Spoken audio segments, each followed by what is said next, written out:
બાર બીજના ધણી એટલે નકળંગ નેજાધારી, રણુજાના રાજા, પીરોનાય પીર એવા રામદેવ પીર ભગવાન. મિત્રો, રામા પીરને શા માટે 12 બીજના ધણી અને હિન્દુઆ પીર કહેવામાં આવે છે?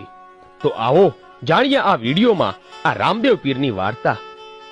રામા પીરના સમયમાં 12 સંપ્રદાય હતા અને 12 સંપ્રદાયની ઉત્પત્તિ બીજમાંથી થઈ હતી. આ 12 સંપ્રદાયના આચાર્યો પોતે પોતાના શિષ્યોને બોધ આપતા અને એ રીતે જ આ શિષ્યો ચાલતા. એક દિવસ 12 સંપ્રદાયના આચાર્યોને રામદેવજી મહારાજની પીરાઈ જોવાની ઈચ્છા થઈ, કારણ કે કોઈ પણ રજવાડામાં અને તીર્થધામોમાં રામાપીરના પરચાની ચર્ચાઓ થતી. સૌ કોઈ તેમની ખૂબ જ પ્રશંસા કરતા.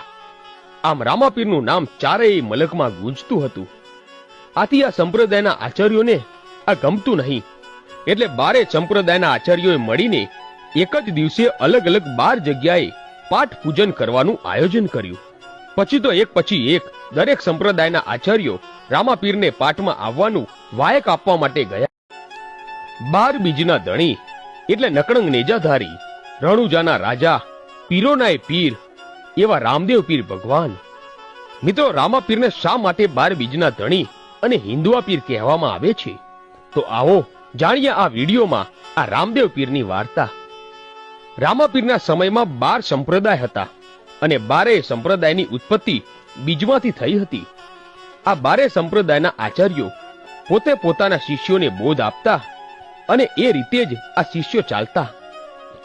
એક દિવસ 12 સંપ્રદાયના આચાર્યોને રામદેવજી મહારાજની પીરાઈ જોવાની ઈચ્છા થઈ, કારણ કે કોઈ પણ રજવાડામાં અને તીર્થધામોમાં રામાપીરના પરચાની ચર્ચાઓ થતી. સૌ કોઈ તેમની ખૂબ જ પ્રશંસા કરતા.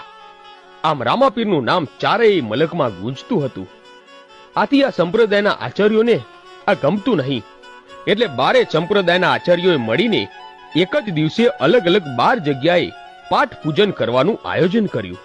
પછી તો એક પછી એક દરેક સંપ્રદાયના આચાર્યો રામાપીરને પાઠમાં આવવાનું વાયક આપવા માટે ગયા.